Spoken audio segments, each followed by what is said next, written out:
बंधुओं, कोई भी संघ में हमने आज दिन तक ऐसा नहीं देखा कि जो बड़े साधु हैं, आचार्य हैं, वो बाद में लेते हैं और पहले अपने संघ का इतना ध्यान रखते हैं।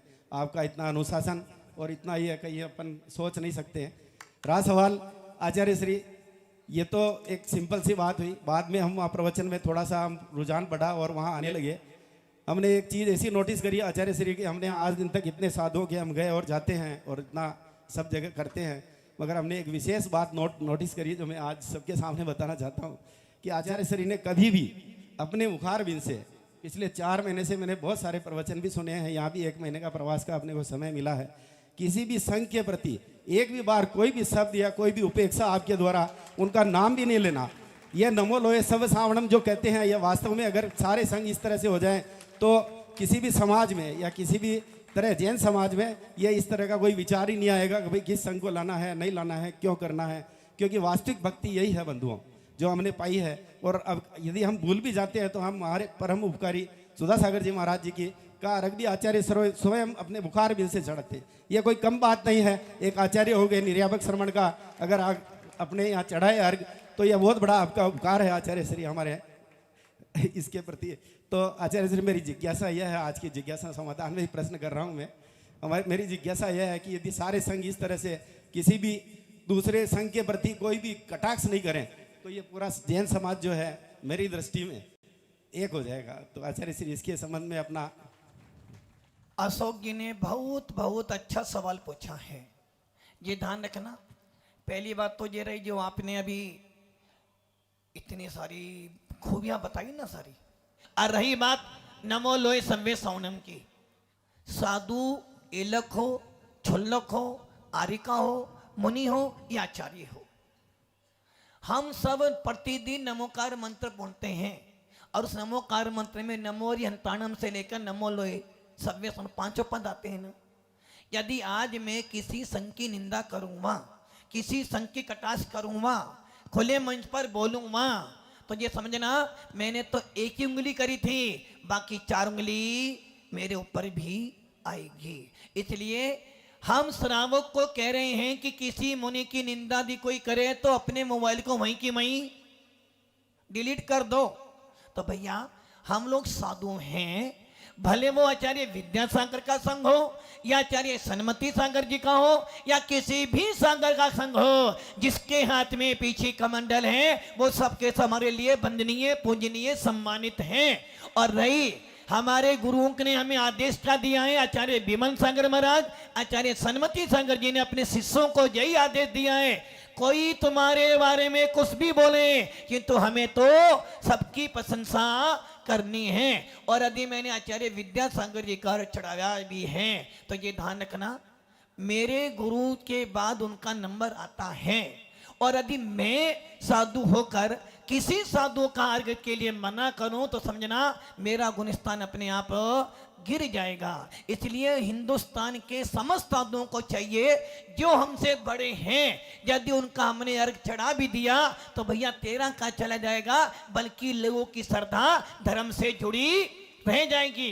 अब रही मुनि सुधा सागर की बात, देखो भैया सुधा सागर का उपकार है, उन्होंने मंदिर बनाकर आपको दिया है, भली मेहनत आपने करी, यदि वो ना आते तो मंदिर नहीं बनता।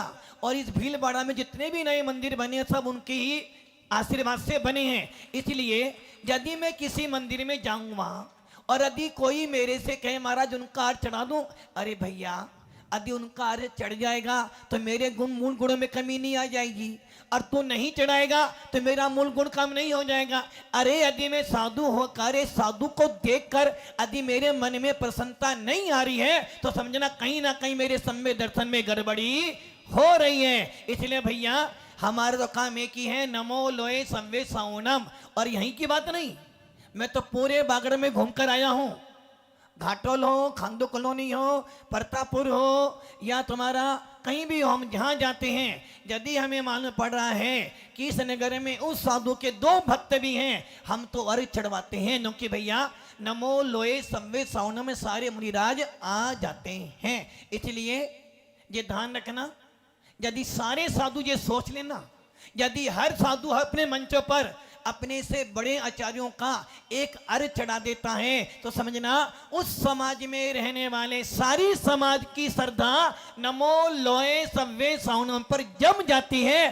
फिर हम ये नहीं कहेंगे ये मेरे गुरु ये तेरे गुरु, उनके आने पे चौका लगेगा उनके आने पे चौका नहीं लगेगा, उनके आने पे बोली 10 लाख 10 करोड़ की जाएगी उनके आने पे नहीं जाएगी। ये कब तक है? समाज नहीं बट रही, साधु बट रहा है। लोग कहते हैं समाज एक हो जाए, अरे मैं कहता हूं समाज तो एक है, बांटने वाला साधु है। यदि सारे साधु एक मंच पर बैठ जाएं तो समाज तो अपने आप एक हो जाएगी। लोग कहते हैं, लोग मुझसे कहते हैं महाराज आप तो 20 पंथी हो। भैया मैं तो 20 पंथी नहीं हूं, मैं तो आर्ष परंपरा वाला हूं। मैं तो 13 के पास भी जाता हूं 20 के पास भी जाता हूं। तेरे मंदिर की जो परंपरा है तू कर, मैं तेरी परंपरा में किसी भी प्रकार का आक्षेप नहीं करूंगा। जो आगम में लिखा है उसे छोड़ने वाला नहीं। और आप मुझे भीलवाड़ा में मैं आरके कॉलोनी भी गया, उसके बाद में सुभाष नगर भी गया, हाउसिंग बोर्ड भी गया, और मैं तो भैया अधिकतर सबसे बड़ा गढ़ सुधा सागर जी का सबसे बड़ा गढ़ कौन सा है पता आपको? बताओ। बड़ोदिया वहां पर है ये बागड़ में, और घाटोल मैं तो वहां भी रहकर आया 2-2 ढाई महीने, और वो बहुत इतने लोग हैं आते भी हैं। ये ध्यान रखना मंदिर की परंपराओं को छेड़ना तोड़ना हमारा कर्तव्य नहीं, हमारा कर्तव्य है जिनवाणी का प्रकाशन करना और जिनवाणी का उपदेश देना। इसलिए मैं तो फिर भी कहूँगा जो लोग मेरी ये बात सुन रहे हैं यहाँ भी और जो ऑनलाइन सुन भी रहे हैं, समाज को दोष मत कहो। समाज तो आज भी एक है, किंतु साधु बांट रहे हैं। यदि सारे साधु संत ये नियम कर ले नमो लोए सव्वे साउनम, तो हमारा जैन शासन जितना आज दिख रहा है उससे कहीं ज्यादा ऊपर आ सकता है। हमें किसी साधु की निंदा नहीं करनी। अरे जो साधु को अर्घ चढ़ाना हो सबको अर्घ चढ़ा लो, न कि सब साधु ही भगवंत बनने वाले हैं। इसलिए मैं तो प्रयास यही करता हूं, मेरा पूरा संघ यही प्रयास करता है कि भैया किसी भी साधु की निंदा तो ना करें, हो सके तो प्रशंसा करना किंतु निंदा तो नहीं करना। किंतु श्रावक क्या करता है? आपके भीलवाड़ा में ऐसे भी श्रावक होंगे जिन्होंने अभी तक संत के दर्शन भी नहीं किए होंगे। किसमें पढ़कर? पंथवाद संतवाद में पढ़कर। किंतु ये ध्यान रखना कोई साधु तुमको नहीं कहता तू संतवाद पंथवाद कर। हर साधु कहता है जो साधु है उनकी सेवा कर। अरे मेरे गुरु एक हो सकते हैं किंतु वंदनीय पूजनीय तुम्हारे लिए हर कोई हो सकता है। और मैं तो आपसे भी कहूंगा अपने मंदिर में कोई भी महाराज आते हो, किसी भी महाराज को लाना, किंतु बड़ी भक्ति भाव से पूजा वंदना करना। और मैं बोल दूं जितना आनंद हमें सुभाष नगर के मंदिर में आया उतना आनंद हमें कहीं भी नहीं आया।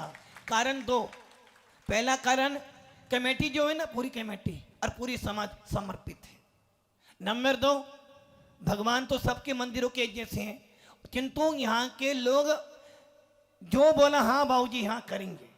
तो भैया जब तुमने समर्पण दिया तो भैया हमें भी अपना काम करना पड़ेगा ना।